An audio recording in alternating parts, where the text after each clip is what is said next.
So it is July the 15th when I'm recording today's video. And this video is made especially for my sunshine, and it's made in dedication in memory of him. And so I want to welcome you all back to my channel, Living Life Well with LaShundra. And I wanted to pause and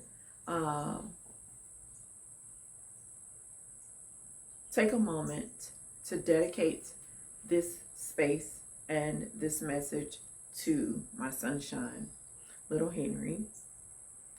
Every word I speak today is in honor of his beautiful memory, and my deepest prayer is that his life and his legacy can be a source of comfort to you, and may it strengthen you. So welcome.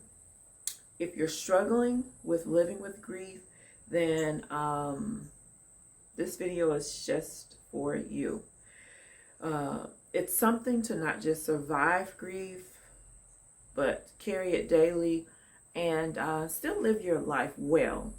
So this is my journey, and I encourage you by sharing my journey with you, which is definitely, if you know anything about me, this is not where I prefer to be. I prefer to be behind the camera pointing, but I'm here and I've been called to the front of the camera. So in part one, I shared the hardest goodbye of my life.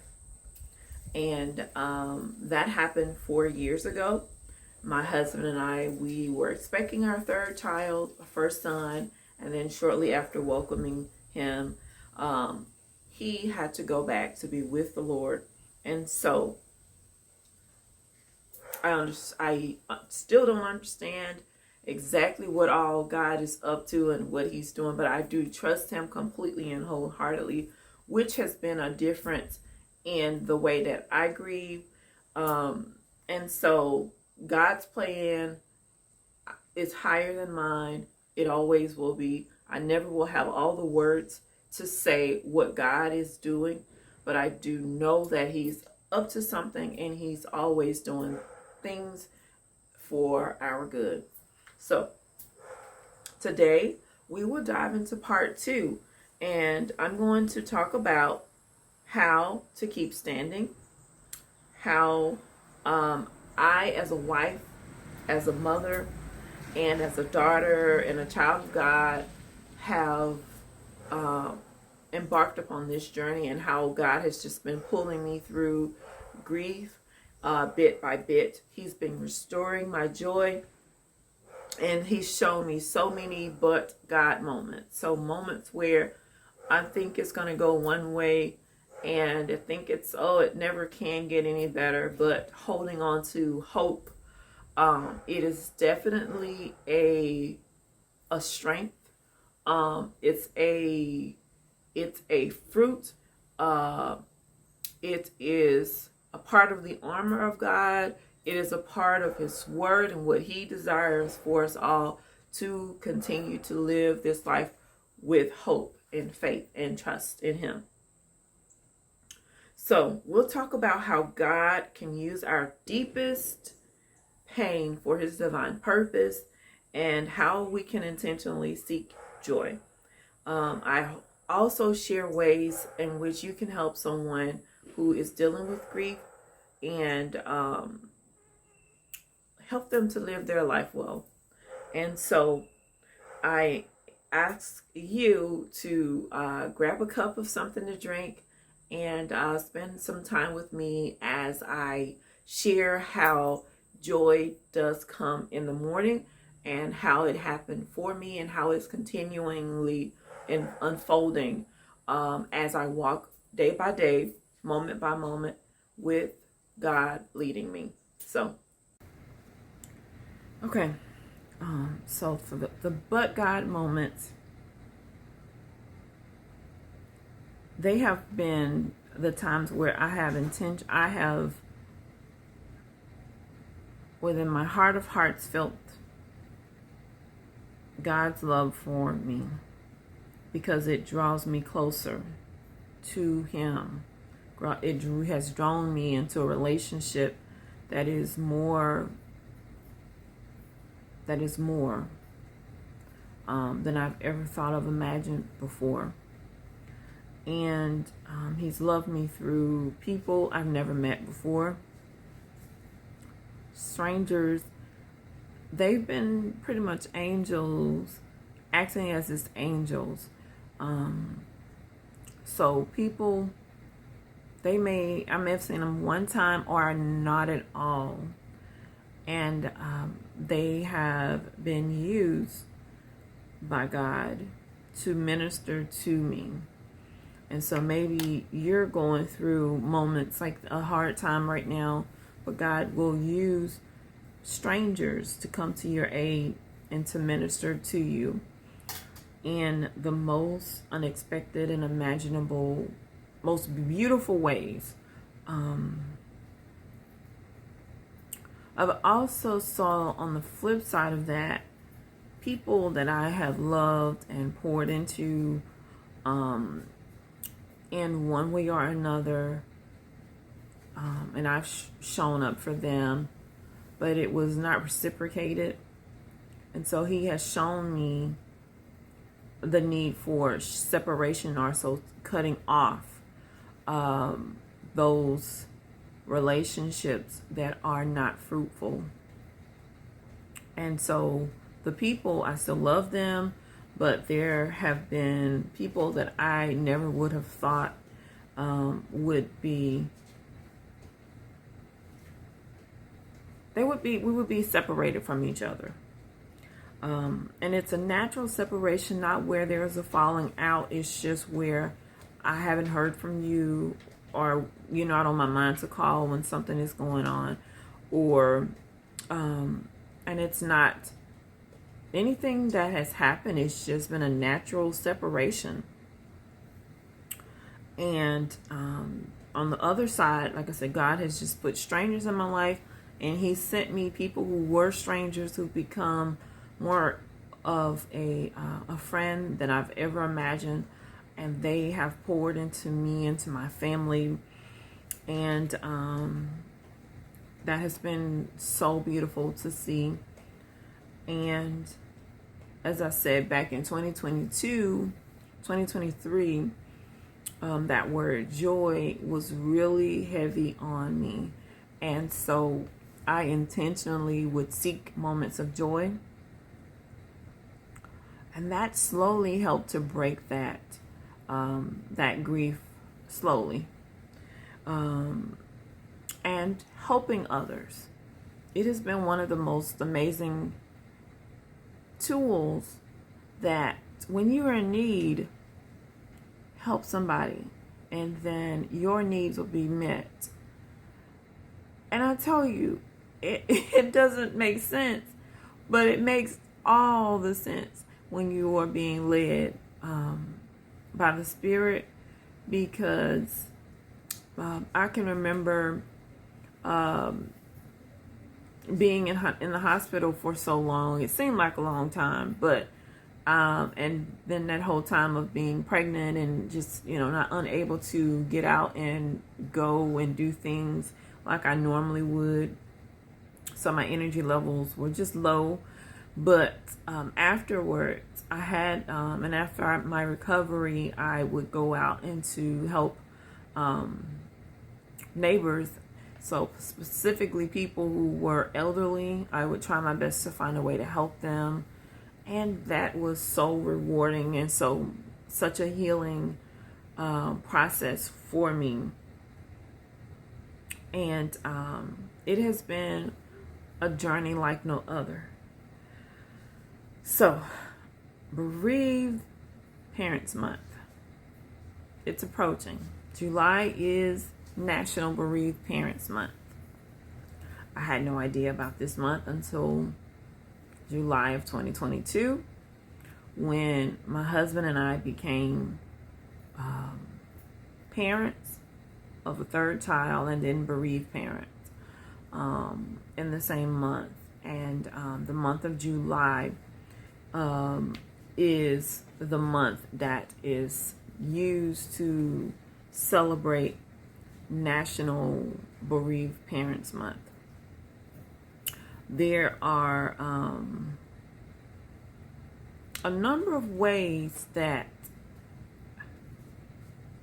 families can support parents who've lost a kid.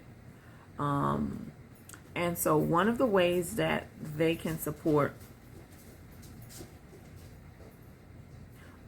parents who've lost a child is by saying their child's name. Just saying their name. I know for me, when it really dawned on me that my son had passed away,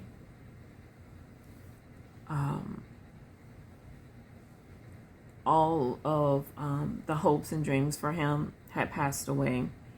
And so then I thought that, and one of my greatest fears was that no one would remember him. And as a parent, we are and will forever be connected to our child or our children. Forever and always. It's a bond that is God ordained. And as parents, we expect to pass before our child does, but for so many of us, that is not the case. And so that pain, that life, the memory of that child that is going on, we want very much for our child's memory to live on, even if their bodies have passed away. So saying our child's names, and our son, his name's Little Henry, and for the first couple of years, I was not able to say his name, but through the grace of God and counseling and the Holy Spirit, I have been able to grow to the point where I'm able to share a bit about my son's story and also say his name. So maybe it's hard for you right now, but especially if you've recently lost a child, but saying our child's name, if you are a loved one who's watching and going through helplessly in support of someone who's lost a child, say that child's name. Another way that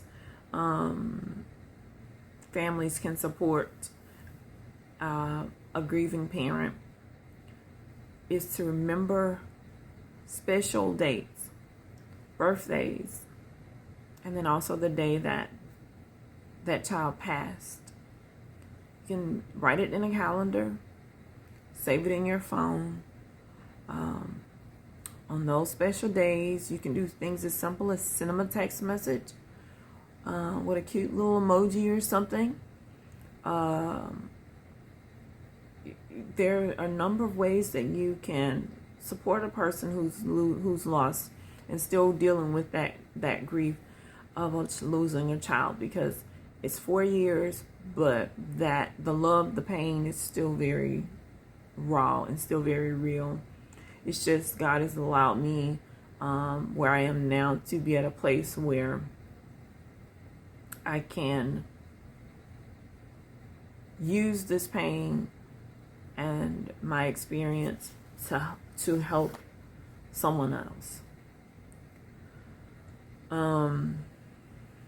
And that's because of me trusting Him, intentionally trusting God.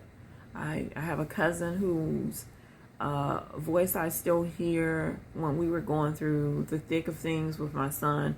she would say, she would call me and pray, and then she would get off the phone. Before she get off the phone, she would say, trust God, trust God.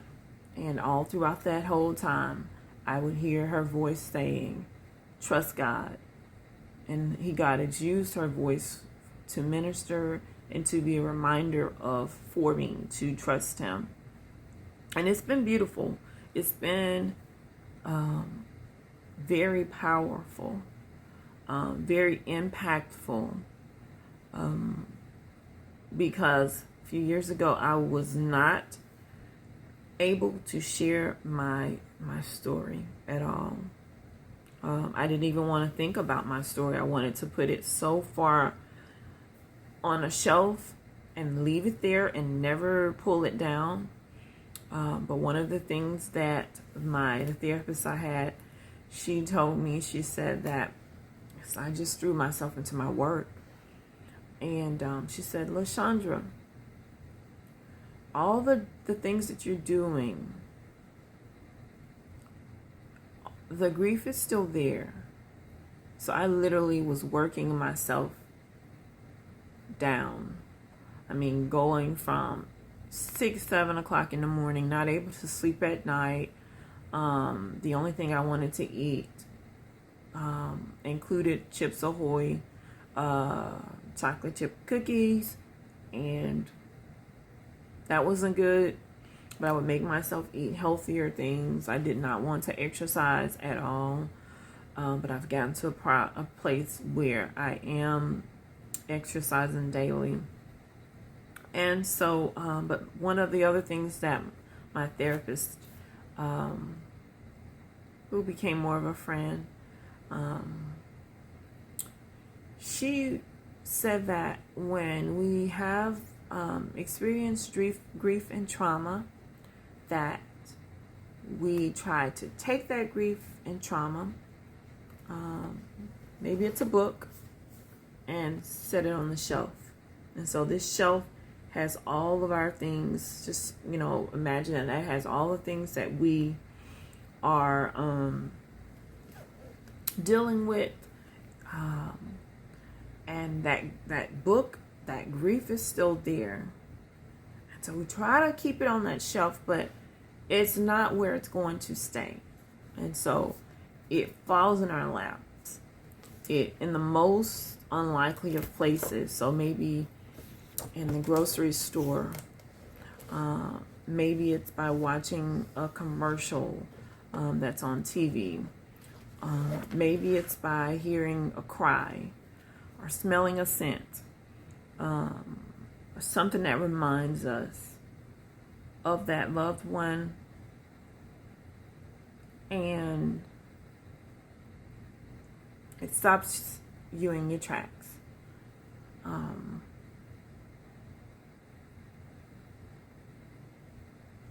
It is still there.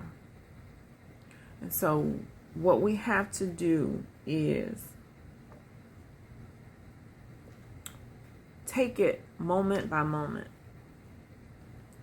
And if you have a friend or someone who's dealing with grief, show them grace.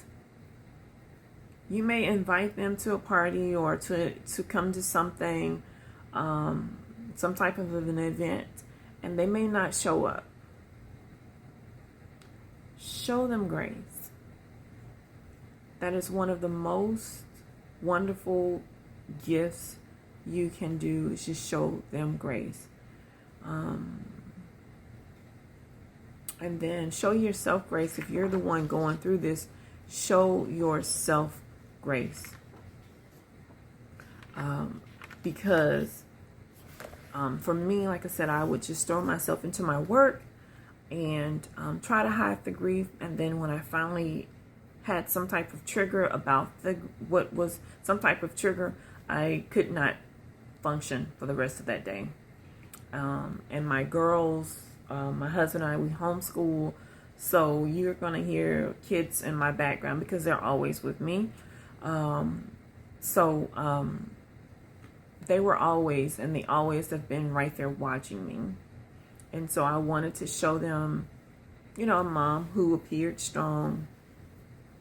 And so when I would cry, I would go in the bathroom and cry. At one point, I would just try to get out of their presence and, deal with the emotions until that wave subsided.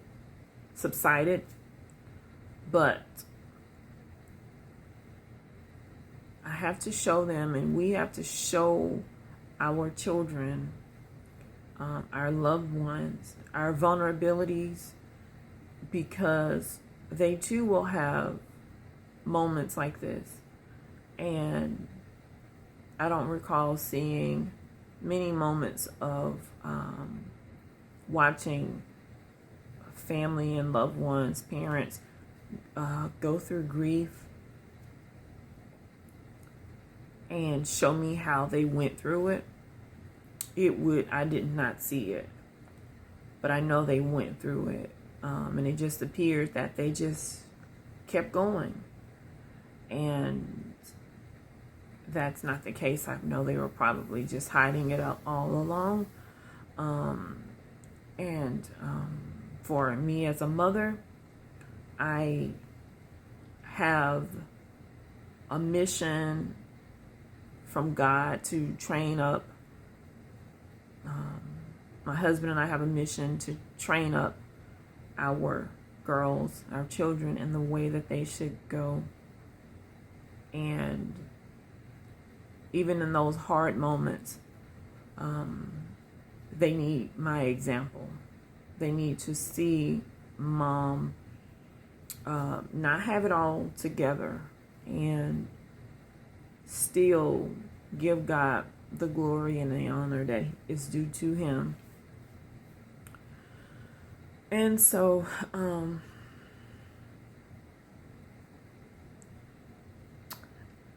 I was making points on ways that you can help someone who's going through grief. But as you just saw, I went down kind of almost like a rabbit hole, but hopefully it's been an impactful rabbit hole. But I'll recap the ones that I have so far that I've explained about, but remembering important dates, birthdays, and the dates that their child passed. That's one way that you can celebrate a parent or help a parent. And not just during the month of July, but whenever the time may be. Say their child's names. And then also I will get to listening without judgment. Having strangers for me was really good because they would listen to what I thought was rambling without any judgment. And some of those strangers became friends, and they have become friends. The friends that I had prior to losing my son, who were always readily available on the phone and a text message, it's like they just faded away into the background. And I don't know if that's because they themselves did not know how to help, or felt helpless, but you don't have to feel helpless if that is the case. And also, oftentimes, I know I've heard this and I've been guilty of saying, let me know if I can help you. Let me know if I can do anything or if you need anything. And that statement, it is not very supportive at all. There are things that people did that showed me loving kindness, and they could not take away that pain. They still can't take it away. But so people who offered actions like cooking a meal and bringing it by.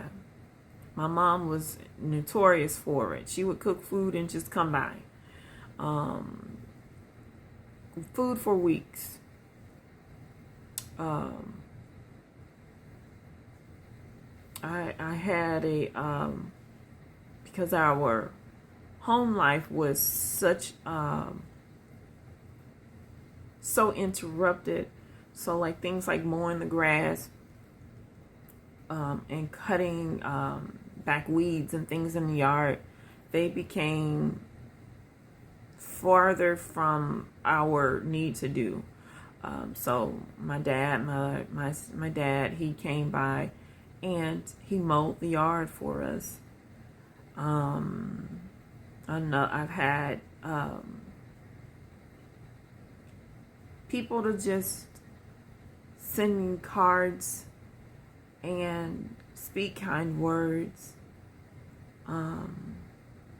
send me flowers, maybe a new book. And even recently I had a new book to come in from a complete stranger. This has been a book on my wish list. So if you have a friend or a loved one who has lost someone, ask for their wish list. If they have like an Amazon wish list, which I do. And so one of the books I had on my wish list,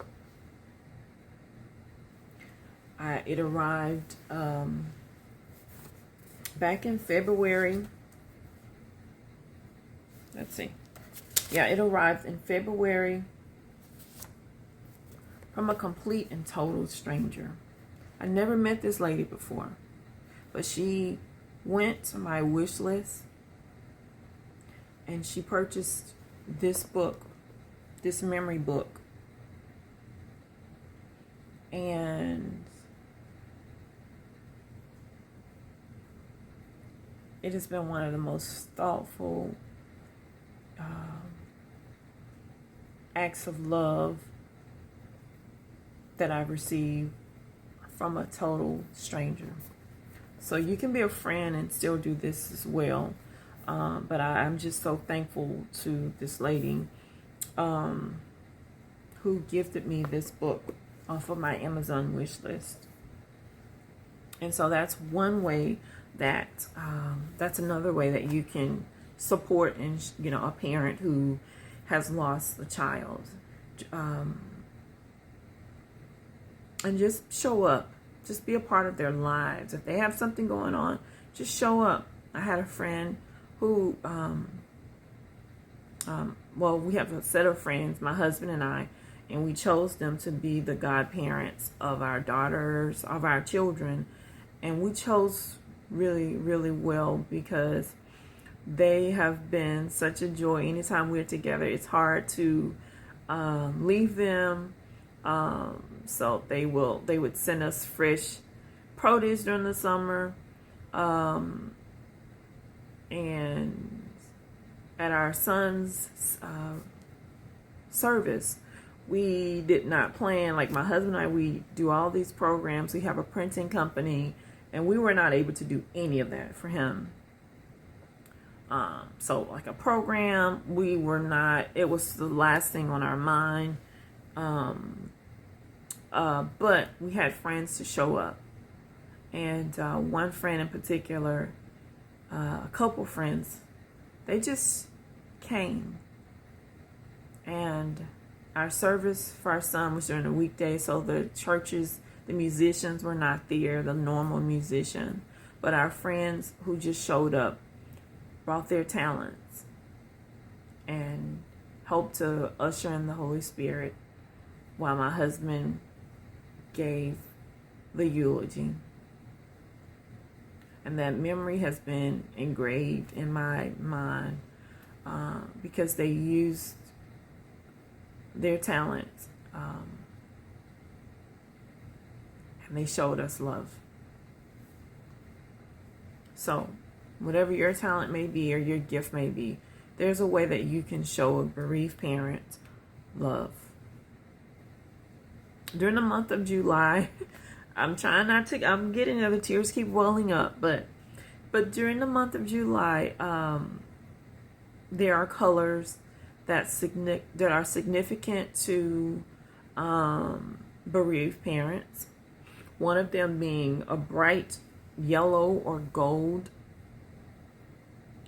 because that color, it just signifies just how precious a child's life is, and that bond that is shared between that parent and that child can never be broken. And so I have on my gold hoops today, just signifying my sunshine and the way that I honor him. Every day I am going to wear my pink and gold rings on this hand. Pink and blue. I'm sorry, I said pink and green. I'm thinking about another place, but another popular colors to go together, pink and green, but it is pink and blue. So whenever you have a baby or you're expecting, we see the colors pink and blue. I have my cup today and my pink top on. But those are colors when you're expecting a boy or a girl, a baby. And but those are also indicators of the profound loss of a parent who has a child who's passed on. So whether it be through a pregnancy that they had and it was, miscarriage, or a having a baby and that baby is no longer living. Pink and blue are significant to us as parents. And so for me, I wear my pink and blue every day. But pregnancy and infant loss is observed in October. So there's the pink and blue is really seen then, but it's also worn and seen in July as well. And so as a community of people, you can choose to wear gold, or you can choose to wear pink and blue, or you can choose to wear white, which is our third color. White. This color represents peace, innocence, hope, remembrance. So white is significant to a bereaved parent. When communities and individuals participate in wear blue days or light candles for grieving families, they are visually communicating to the parents that your child is remembered. That's what we want our child to be, remembered. And that you do not have to carry your heavy blues, because we definitely live in blues. We may seem happy on the outside, but that pain, that yearning is always on the inside. And so wearing white is a way that you can show that parent that you remember their child and that they don't have to carry that heavy blue feeling alone. So I hope this video and some of the things that I've shared today have touched you, have helped you, especially if you are the person